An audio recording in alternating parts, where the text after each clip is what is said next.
a pasar el transcurso del curso, o puede ser que sea hasta el final. Comencemos con la clase de hoy. Una información para los que se van a examinar del extraordinario. Se quedan conmigo después de clases para que yo les pueda dar el link y así puedan hacer su evaluación junto conmigo. Así que va a ser después de las 8 de la noche su evaluación extraordinaria. Comencemos con la clase, por favor.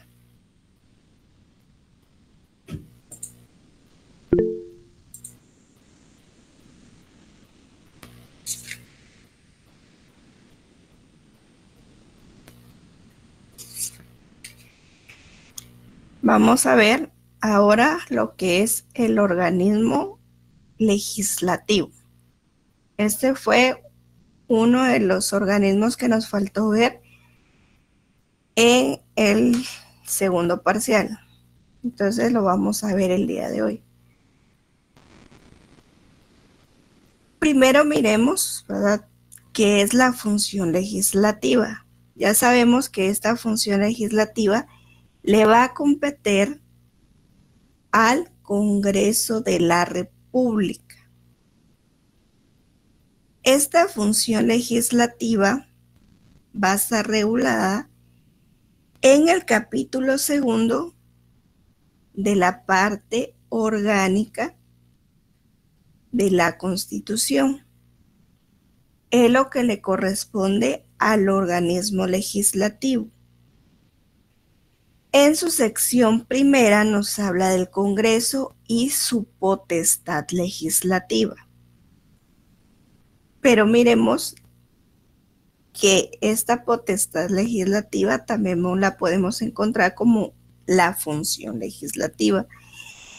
Y es esta que le va a permitir al Estado formular el derecho objetivo o regla del derecho. ¿Para qué?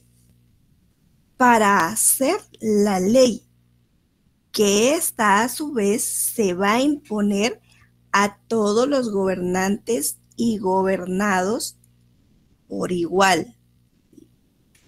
Cuando se crea una ley, siempre va a ser para el que la va a cumplir y para el que la va a hacer cumplir. Acuérdense que nadie es superior a la ley. Nadie, ¿verdad? Ni el presidente del Congreso, ni el pleno del Congreso van a ser superiores a la ley. O sea, cuando ellos crean una ley, ellos se tienen que basar en la Constitución de la República.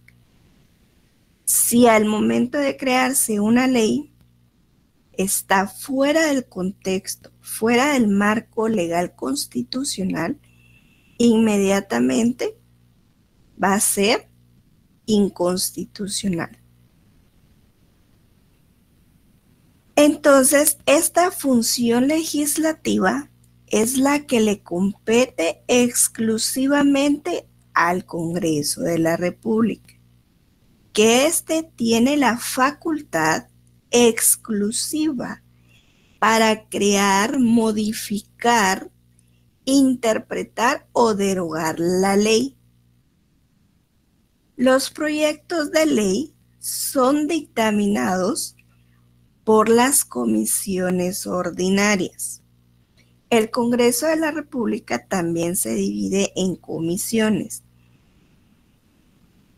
Hay comisiones de salud, hay comisiones de educación, hay comisiones de derechos humanos. El Congreso se divide en varias comisiones y cada comisión va a tener a cargo de varios diputados de varios partidos políticos. Según su especialidad, y van a ser aprobados siempre por el Pleno del Congreso. La comisión, por ejemplo, la Comisión de Salud puede venir, puede decir, mire, creamos una ley para proteger la salud de una determinada comunidad, o puede ser para proteger de epidemias, vienen y crean el proyecto y lo dan a conocer al Pleno del Congreso, que ellos son los que van a decidir aprobar o no esa ley. Si se va a modificar una ley también, es el Pleno del Congreso el que lo va a decidir si se modifica o no esa ley. Igual, si se va a derogar una ley, también el Pleno del Congreso es el que va a tener esa facultad para derogar esa ley. Miremos cómo se compone el organismo legislativo. Una división muy importante de este organismo legislativo la tiene el Pleno del Congreso. ¿Alguien me puede decir quiénes son el Pleno del Congreso? ¿Quiénes lo conforman? ¿Los diputados? Excelente, los diputados.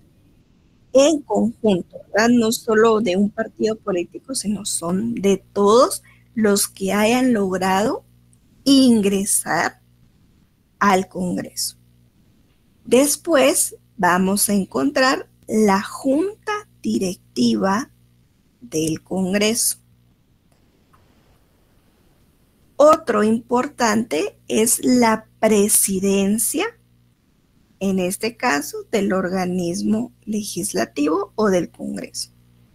Otro es la Secretaría del Congreso. También tenemos la Comisión Permanente.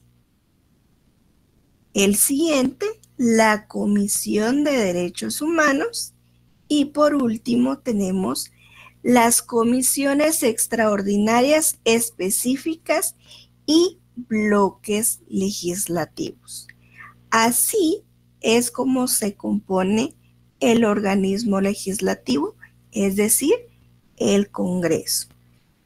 Por el Pleno, la Junta Directiva, la Presidencia, la Secretaría, la Comisión Permanente, la Comisión de Derechos Humanos, las comisiones extraordinarias y específicas, como los bloques legislativos. Cada uno de ellos lo vamos a ver dentro de un momento. La Junta Directiva, ¿quién me puede decir cómo está conformada?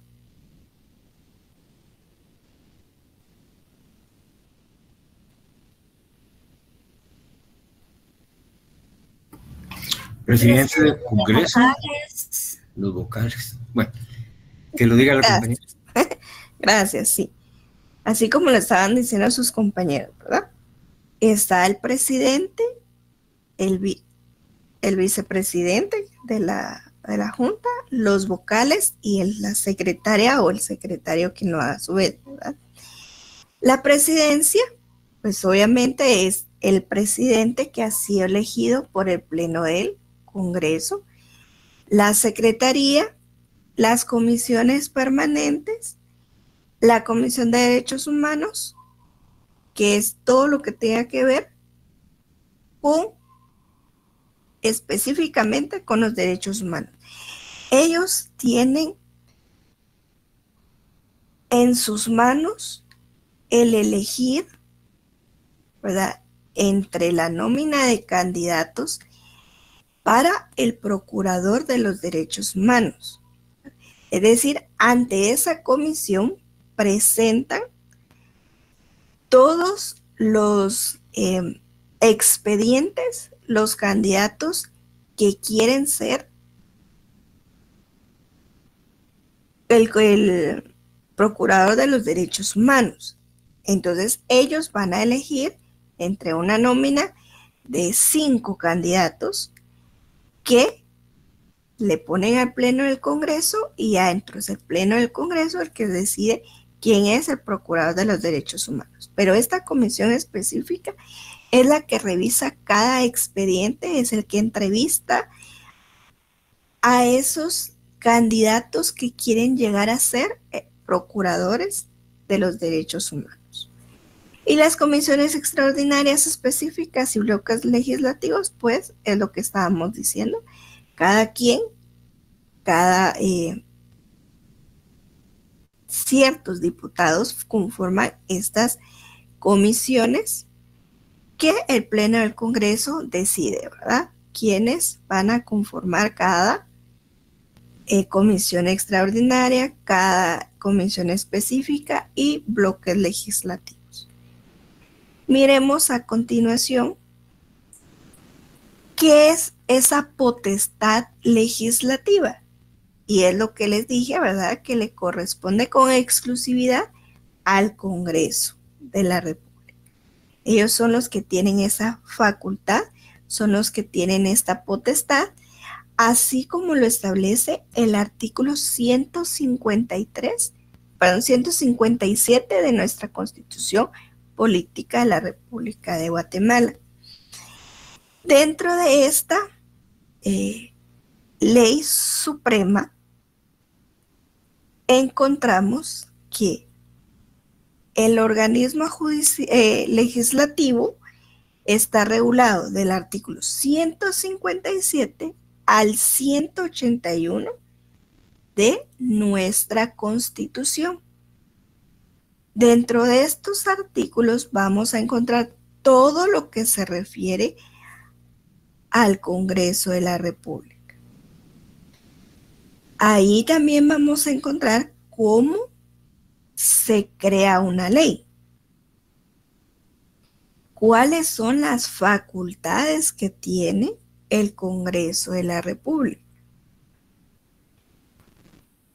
También en el decreto número 63-94 del Congreso de la República, que es la ley del organismo legislativo, vamos a encontrar regulado todo lo que tenga que ver con el Congreso de la República.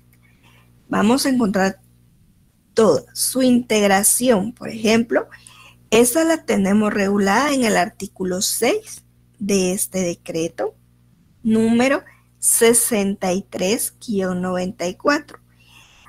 Ahí es el fundamento legal donde nos dice cómo se integra el Congreso de la República o cuáles van a ser los órganos del Congreso.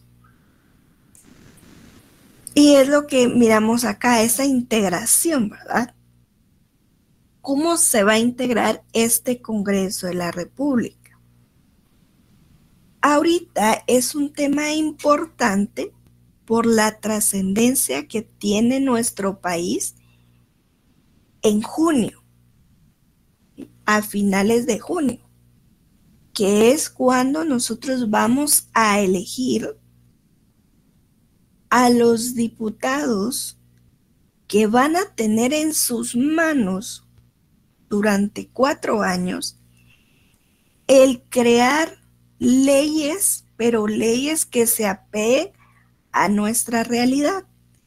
¿Se acuerdan que en algún momento yo les hablé de la ley de simplificación de trámites administrativos? Yo, en lo personal, considero que esta ley no es tan aplicable a nuestro país, porque la justificación que ellos tomaron, porque fue iniciativa del presidente de la República que se creara esta ley, era porque él había ido a otros países desarrollados donde tenían cero analfabetismo, donde no había tanta pobreza en sus alrededores. O sea, ¿por qué? ¿Por qué les digo esto? Porque esta ley, todo va a ser electrónico. O sea, todos los trámites que se hagan en las instituciones del organismo ejecutivo, va a ser todo, ya no va a haber nada en papel. A partir del 1 de septiembre del 2023, ya nada va a ser en papel. Todo va a ser en forma electrónica. Hay instituciones del Ejecutivo que trabaja mucho con población de escasos recursos. Es decir, gente que todavía no sabe leer ni escribir, ni siquiera sabe cómo firmar. ¿Cómo van a tener ellos acceso a una computadora y a un correo electrónico? Y lo que esta ley quiere es que sea por medio de correos electrónicos, todo electrónico. O sea, toda la documentación va a subirse en PDF, todos los requisitos, toda la documentación que esas instituciones soliciten. ¿Alguien me quería preguntar algo o decir algo? Yo, licenciada, muy buenas noches. También quería agregar a lo que está diciendo, que también no tenemos la capacidad de también tener una seguridad electrónica. Por ejemplo, es tan fácil como venir y decir, yo voy a venir y hackear un correo electrónico, porque hay muchas personas que tienen la capacidad de hacerlo, y pues al mantener todo también en línea y al no tener ningún respaldo en papel, pues también tenemos más amplitud a que vengamos y que tengamos más riesgo a que se vaya a difundir algo que no se debe difundir. Un simple ejemplo, un caso, por darle un ejemplo, en el Ministerio Público. Si lo manejamos todo virtual, en cualquier momento, pues nosotros no sabemos qué sabe la gente, ¿verdad? En cualquier momento se desapareció, se perdió, se borró de la red y ya no hay nada, ¿verdad? Entonces, como al no haber nada, pues libertad, ¿verdad? Entonces también es un arma de doble filo el hacer todo esto. Exacto. Comparto tu opinión también. Fíjense que, por ejemplo, el RIC, el Registro de Información Catastral, ellos sí a todo lo trabajan, pues así, nada, papel, pero cuando comenzó, a ellos hackearon su sistema y prácticamente se habían quedado en cero, porque, como les digo, ¿verdad? Nosotros todavía no tenemos ese sistema de seguridad. Aparte de ello, como les decía, hay personas que no saben leer ni escribir. ¿Cómo van a tener acceso a una computadora, a un correo electrónico? Entonces, son cosas que, si le compete con exclusividad al Congreso de la República, el crear, modificar, derogar leyes, deben de ponerse a pensar en la realidad nacional, en la realidad que se vive en el país. ¿Verdad? Dime. Sí, buenas noches, licenciada. Buenas noches. Fíjese que con respecto a eso que mencionaba usted sobre las personas de escasos recursos o que no saben leer y escribir, de por sí, bueno, los trámites son gratuitos, pero ya en el momento en que sea todo electrónico, representa que ellos tienen que buscar a alguien que les haga el trámite. Y fíjese que estos recursos aún así van a ser todavía más escasos. O sea que también no previeron que hubiera no sé, como una oficina o algo que atendiera ese tipo de casos en las personas. Fíjate que se supone que todas las instituciones van a tener, o sea, prácticamente, es que hay cosas, yo siento que hay más cosas en contra que a favor, porque la figura, por ejemplo, las figuras de las secretarias, con esta ley, a mi parecer, van a desaparecer. Porque si ya no se va a recibir nada en forma en papel, o sea, ustedes ya no van a llegar y van a presentar su expediente en papel, sino todo lo van a subir electrónico. Lo que quieren hacer en varias instituciones es crear como un call center. O sea, que si viene la persona, no sabe leer ni escribir, por ejemplo, pero va a llevar su documentación, ellos se los van a escanear, pero ¿qué va a pasar? Está bien, yo lo voy a apoyar en venir y vamos a crear su correo electrónico y vamos a venir y vamos a escanear y usted va a poner su contraseña. Pero ¿qué va a pasar?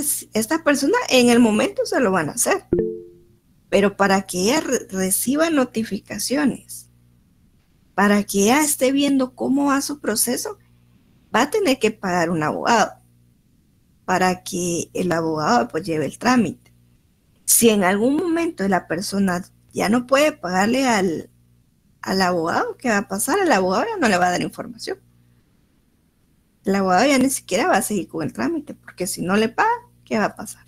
¿Verdad? Entonces son cosas, y les doy este ejemplo de una ley de simplificación que en lugar de venir a simplificarle la vida a las personas, se las va a venir a dificultar más a estas personas que les hablo de escasos recursos, ¿verdad? Porque hay otros, pues sí, que sí son de dinero, que sí tienen en su celular, pueden venir y hacer el trámite o pueden venir para un abogado. Perfecto, para ellos está bien. Pero para toda esa gente que la mayoría es de escasos recursos, es lo que ellos no se pusieron a pensar, ¿verdad? 2 intervenciones más y continuamos. ¿Sí? Buenas tardes, buenas noches, licenciada. Fíjese que este caso ya se implementó en el registro mercantil.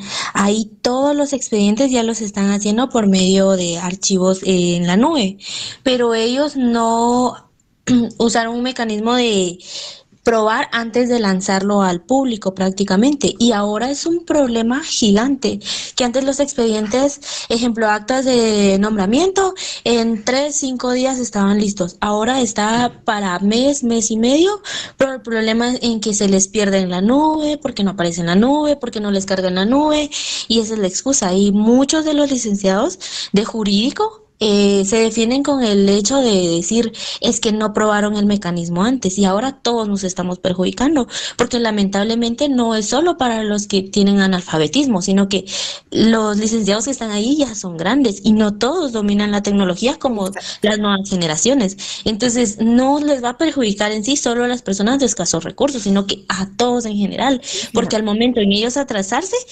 nosotros como los que lo trabajamos también nos atrasamos a los clientes. Entonces yo siento que Guatemala es el país que menos puede implementar eso en este momento, a menos que antes de hacer todo esto creen programas para educarnos conforme a tecnología, porque incluso aún las nuevas generaciones no tenemos la tecnología que deberíamos de tener como debe ser. Entonces es algo que no trataron de educarlos antes de implementarlo. Lo implementaron, lo lanzaron y ahora es un problema enorme en el mercantil. Es un pequeño ejemplo de una institución que prácticamente no es tan grande como estamos hablando de judicial. O sea, son lugares donde va a haber muchísimo problema. Sí, bueno, mira, digamos, como les digo, esta ley es específica, más específica solo para el organismo ejecutivo, todas las entidades del ejecutivo. El legislativo, si lo quiere, pues lo puede implementar y si no, no, ¿verdad? Igual el judicial. El judicial, sí, ellos sí ya tienen pues su sistema más notificaciones electrónicas y eso, pero eso es ya esa parte. Pero estamos hablando de los trámites administrativos en la administración pública. Y en eso sí comparto contigo también, que imagínense cuánto gasto va a repercutir en todas las instituciones, en todo el presupuesto más elevado para poder implementarse todas estas seguridades, todas esas capacitaciones, el mantener esa nube en cada institución. Entonces, como les digo, no se pusieron a analizar realmente si sí iba a favorecer o no a nuestro país. Y es como dice la compañera, es a nivel general, ¿verdad? Porque también hay abogados que ya son más de avanzada edad y que no están acostumbrados a esa tecnología. Bueno, una intervención más y continuamos. Buenas noches, licenciada. Mi nombre es José Bautista. Ligda, a mí me da cierta preocupación. No la ley, de hecho la ley está muy buena, es una simplificación de procesos en un organismo ejecutivo que tiene un retraso de más de 80 años, pienso yo. Todavía la Contraloría sigue pidiendo unas hojas Cardex que se llenaban en máquina de escribir. Pienso que es una muy buena herramienta y no le debemos de tener miedo al cambio. Por ejemplo, cuando se hizo la banca virtual, dejamos de perder mucho tiempo en las colas. Entonces yo creo que sí debemos de darle una oportunidad. Todo principio y cambio cuesta. Obviamente lleva un tiempo, pero lo que se van a ahorrar en los procesos administrativos ya en tiempo es bien importante. Ya cuando los sistemas están implementados son importantes y todo nacimiento pues tiene dolores, ¿verdad? De parto. Yo creo que es una buena herramienta. No deberíamos de verle como algo malo. Todos nos vamos capacitando. Por ejemplo, antes usted me dice que la gente no sabe leer y escribir. Yo veo a mucha gente que no sabe leer y escribir con su celular y pues lo aprenden a manejar, ¿verdad? Entonces creo que sí va a ser una buena herramienta. Gracias. Bueno, gracias. Válida tu opinión. Bueno, continuemos. Y miremos ahora el Pleno del Congreso. Esto lo encontramos regulado en el artículo 7.8 del decreto número 63-94, que es la ley del organismo legislativo. El Pleno del Congreso va a ser la autoridad superior del Congreso de la República. No es el presidente, no es la junta directiva el que ejerce esa autoridad máxima. No, es el Pleno del Congreso el que va a ejercer máxima autoridad.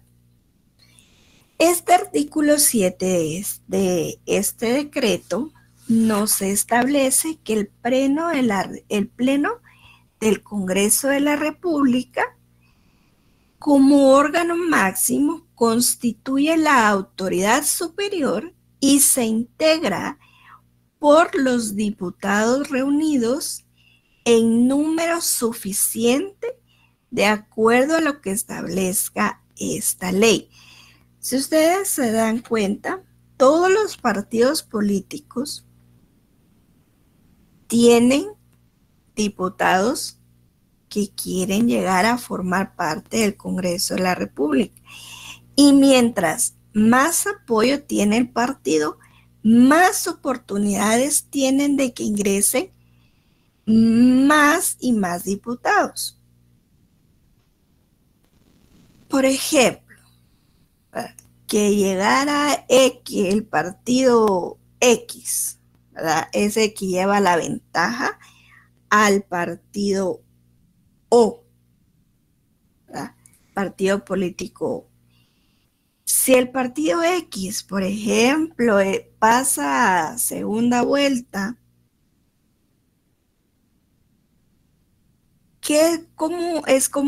como votamos los guatemaltecos, por ejemplo. Yo vengo y soy, a mí me encanta o yo apoyo al partido X por diversos motivos. Yo voy a votar para presidente por el partido X, voy a votar por sus diputados y voy a votar por su alcalde. Entonces, si el partido X es el que lleva el mayor porcentaje, así es como van a entrar sus diputados. Es decir, podrían ingresar 20 diputados del partido X. Y ese partido X es el que más curules va a tener dentro del Congreso de la República. A diferencia del partido O, que este partido O solo logró ingresar un diputado. Pero también estaba el partido Patito. El partido Patito logró ingresar 5 diputados. Entonces, ahí le lleva ventaja al partido O. Entonces, mientras más votos obtenga un partido político, más oportunidades y más casillas, más curules va a tener dentro del Congreso de la República. ¿Y qué es lo que pasa? Ese partido que más diputados entre es el que más fuerza va a tener. Y es lo que miramos cuando se va a crear una ley o cuando se va a interpelar a un ministro, ¿verdad? O a algún funcionario, y lo va a interpelar no una comisión, sino lo va a interpelar el Pleno del Congreso. Entonces, por ejemplo, si el ministro que van a interpelar es del partido en contra de la mayoría de los diputados, pues ya se imagina qué es lo que pasa, ¿verdad? Entonces, por eso se dice que el Pleno del Congreso es el órgano máximo, la autoridad superior del Congreso de la República, y a su vez va a ser integrada por todos los diputados que hayan logrado entrar al Congreso de la República. Salvo los casos de excepción, constituye quórum para el Pleno la mitad más uno del número de total de diputados que integran el Congreso de la República. Es decir, para que haya Pleno del Congreso tienen que estar todos los diputados, pero si en algún dado caso, cuando eran los estados de emergencia y necesitaban aprobar, ¿verdad?, el presupuesto, necesitaban aprobar el toque de queda, no estaba todo el Pleno del Congreso, pero sí estaba la mitad del Congreso más un diputado, entonces ahí ya podían tomar ellos la decisión, ya podían decir que había quórum para poder aprobar estos estados de emergencia, este presupuesto, para poder controlar la pandemia, por ejemplo. ¿Ah? El artículo 8 nos habla de las instalaciones. Celebradas las elecciones, el Congreso de la República se reunirá en la fecha que disponga la Constitución Política de la República. La sesión constitutiva será presidida inicialmente por la Junta de Debates, ¿verdad? Entonces, miremos que el artículo, estábamos hablando del artículo 157 antes de que pasáramos al artículo 7 de la ley del organismo legislativo. Estábamos viendo el artículo 157 que nos hablaba de la potestad legislativa e integración del Congreso de la República. ¿Quién me hace el favor de leer este artículo 157?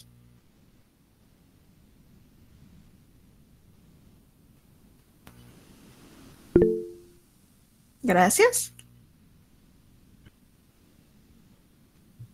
Buenas noches, licenciada. Buenas noches. Artículo 157, potestad legislativa e integración del Congreso de la República. La potestad legislativa corresponde al Congreso de la República, compuesto por diputados electos directamente por el pueblo en sufragio universal y secreto, por el sistema de distritos electorales y lista nacional para un periodo de 4 años, pudiendo ser reelectos. Cada uno de los departamentos de la República constituye un distrito electoral. El municipio de Guatemala forma el distrito central y los otros municipios del departamento de Guatemala constituyen el distrito de Guatemala. Por cada distrito electoral deberá elegirse como mínimo un diputado. La ley establece el número de diputados que corresponda a cada distrito de acuerdo a su población. Un número equivalente al 25% de diputados distritales será electo directamente como diputados por lista nacional. En caso de falta definitiva de un diputado, se declarará vacante el cargo. Las vacantes se llenarán según el caso, llamando al postulado que aparezca en la respectiva nómina distrital o lista nacional a continuación del último cargo adjudicado. Gracias, muy bien. Entonces, si ustedes miran, ¿verdad?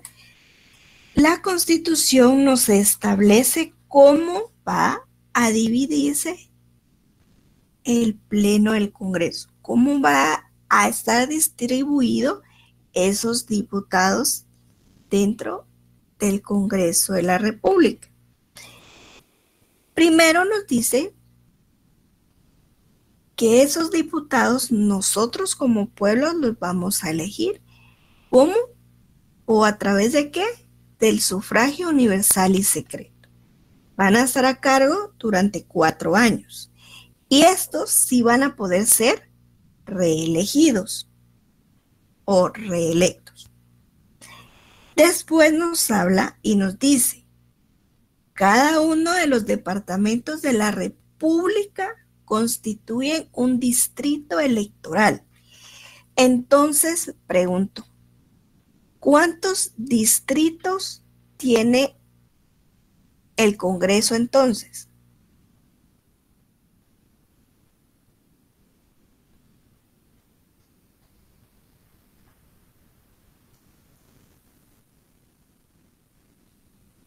Fácil.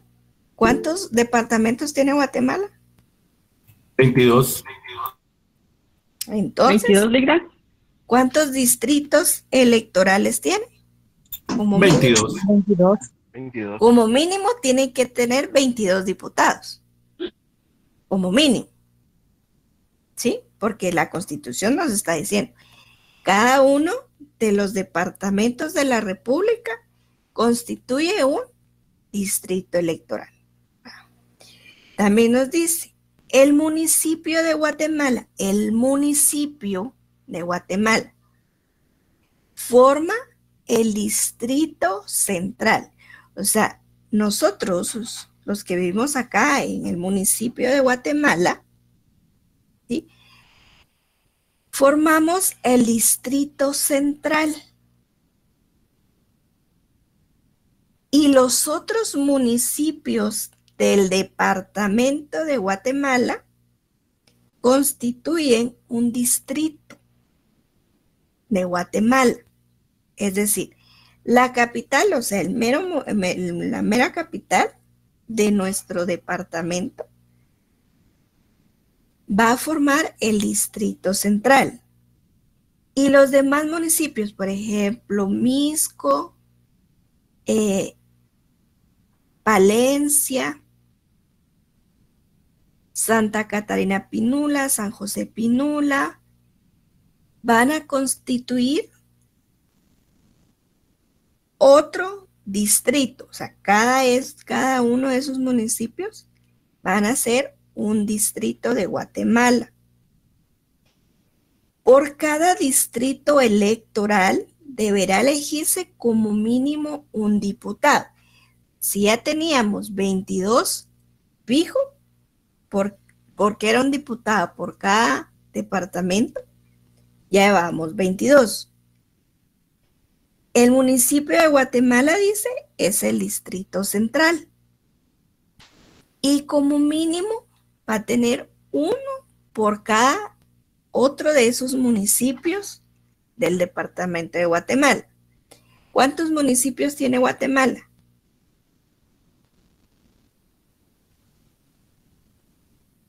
18, no. 20. Solo hablemos. espérame. Solo hablemos del departamento de Guatemala, no toda la República, no los 22, sino solo del departamento de Guatemala. ¿Cuántos municipios tiene el departamento de Guatemala? 340. 340 municipios. El departamento de Guatemala nada más. Solo 16. 22. No, 22 son los departamentos que tiene la República, que tiene el país. Pero solo estoy hablando 17. Tiene razón, 17. Va, 17. Entonces, mínimo tienen que entrar 17 más. ¿Verdad? Entonces son 22 a 17.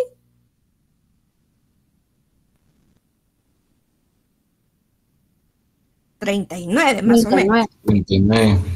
Ahí ya tenemos 39 diputados como nos establece la Constitución, ¿sí? Y dice, la ley establece un número de diputados que corresponda a cada distrito de acuerdo a su población. Un número equivalente al 25% de diputados distritales serán electos directamente como diputados por lista nacional. ¿Sí? Entonces, fijo, ya tenemos 39. Pero ¿cuántos dijimos la vez pasada que de diputados tiene el Congreso?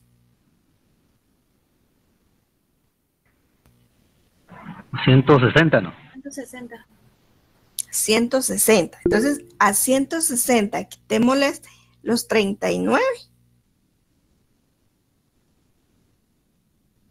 121.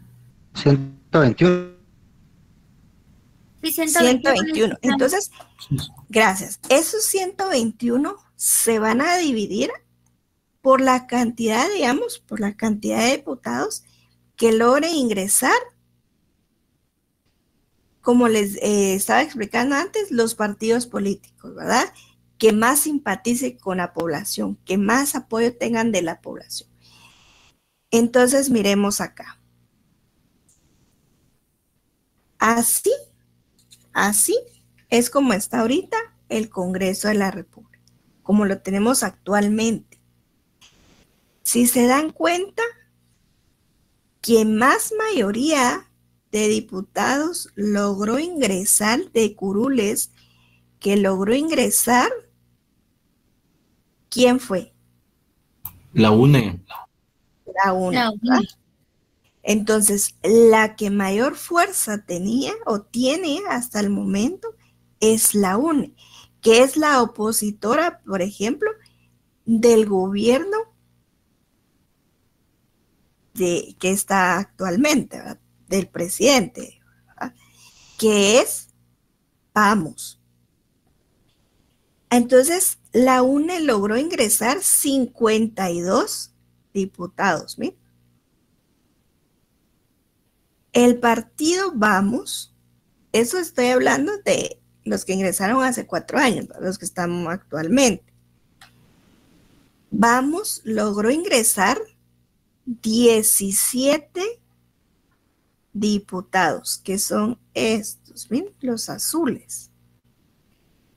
Estas casillas en blanco que ustedes miran son las que estaban vacantes, ¿verdad? La UCN logró 12 casillas, 12. Valor ingresó 9.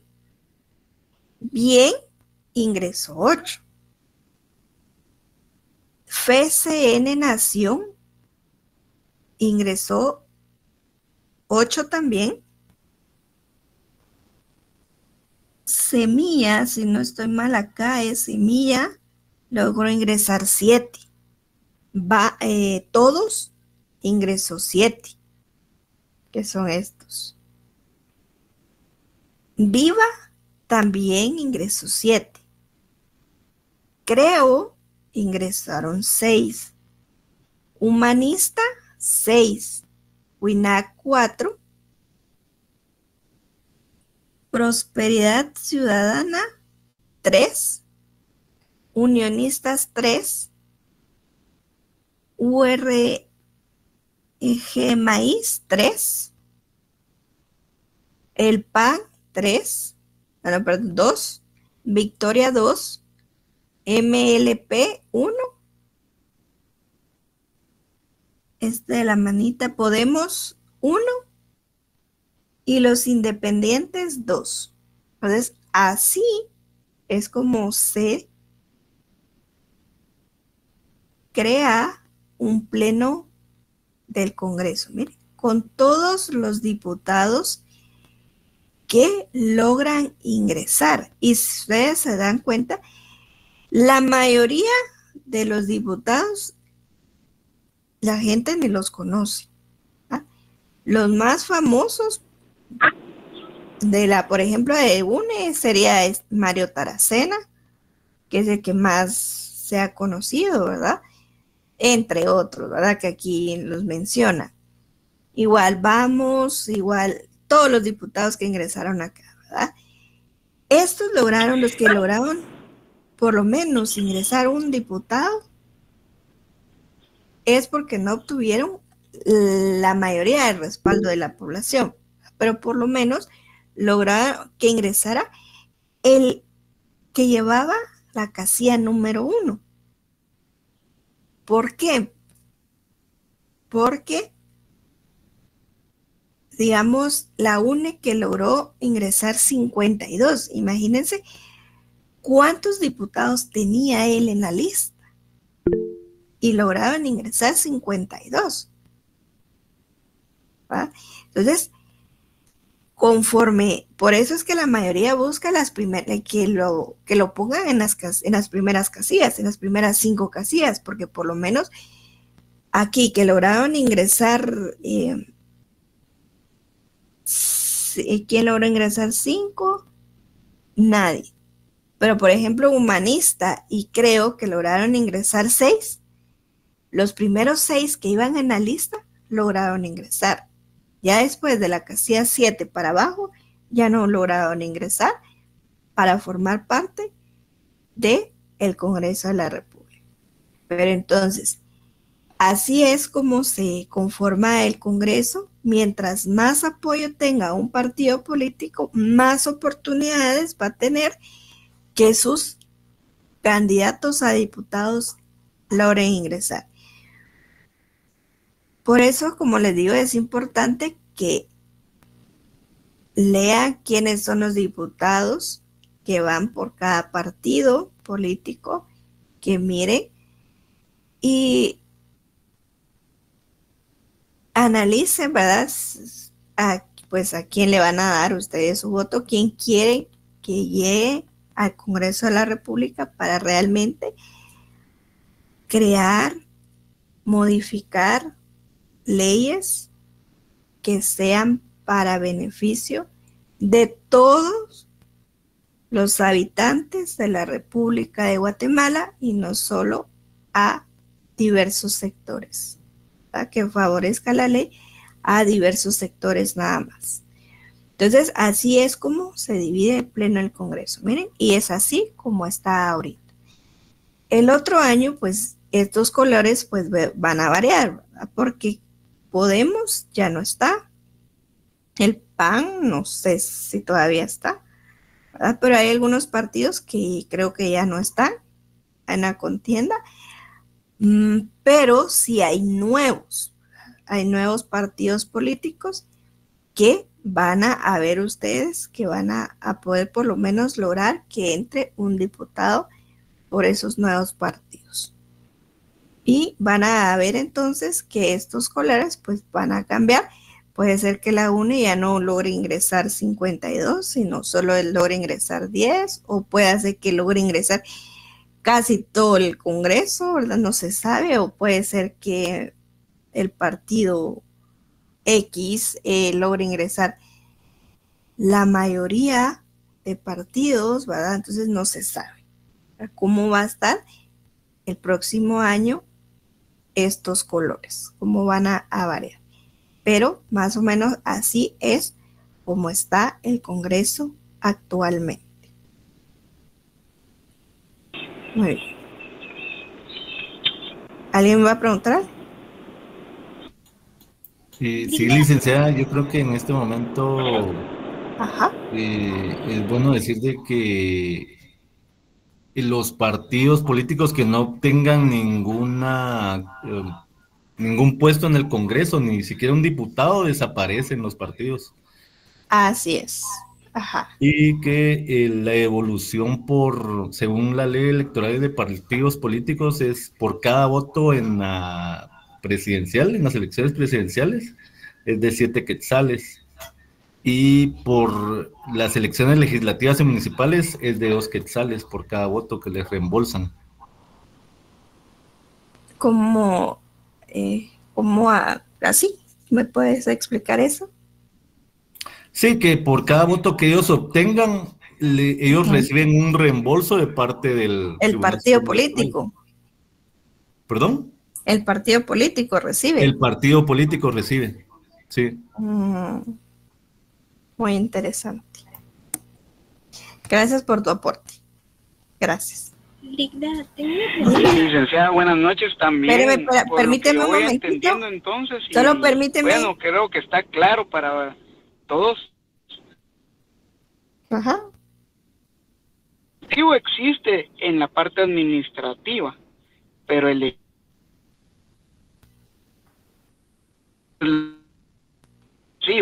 no sé si estoy equivocado, ¿verdad? No se te escuchó nada, se te oye entrecortado. No te puedo decir. Porque al menos yo no te escuché lo que querías decir. Dime, compañerita. Sí, Liga, disculpe, tengo una pregunta. ¿Por qué los diputados no siempre son 160? O sea, siempre tienden a variar. Porque a veces aumenta, bueno, casi siempre aumenta, ¿verdad? Esa es mi duda. Porque si te das cuenta acá, realmente la Constitución no establece realmente un número de diputados, o sea, por decirte como con los magistrados, ¿verdad?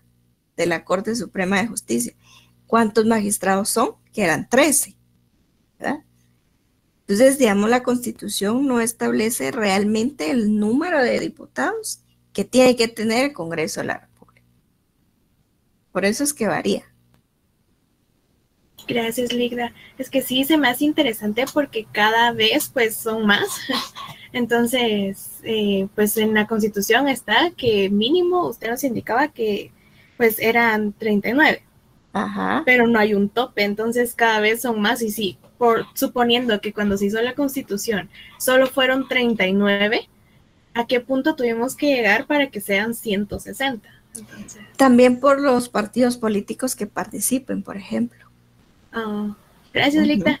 Porque si te das cuenta ahorita hay un montón de partidos. Creo que hay como 30, creo, de partidos políticos, y no todos tienen candidatos candidatos a presidencia, sino la mayoría tiene para alcaldes y para diputados.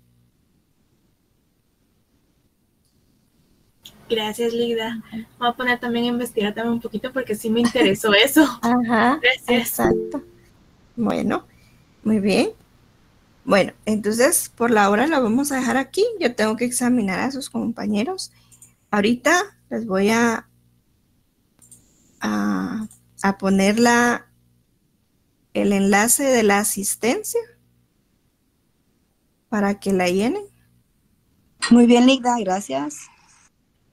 Gracias, licenciada.